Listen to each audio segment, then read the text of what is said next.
I think it's a reputational thing. I don't think that, you know, growing up in places like that, you see it completely differently as people on the outside do. And I know that when I meet up people from other parts of Manchester and other parts of the Northwest, and you say that you're from Wythenshawe, they sort of, yeah, they do blanch a bit. But growing up, it was an awesome place to grow up, and I'm still there most days because my mum and dad still live around there.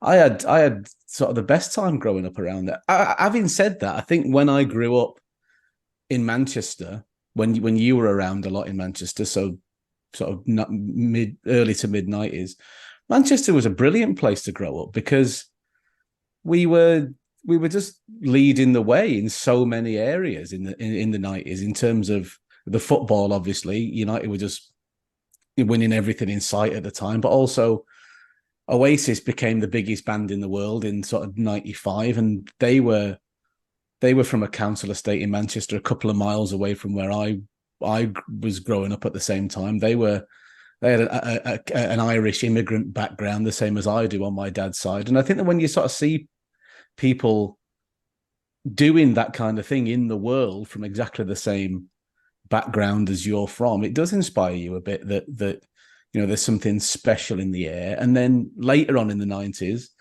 probably one of my favorite programs, The Royal Family, came out. And then suddenly, what families that are like my family are suddenly the subject of these amazing television comedies. You think, but maybe, this is a sort of special place with special people in it. And it sort of gives you a bit of steel to maybe go out in the world and try a few bits and bobs.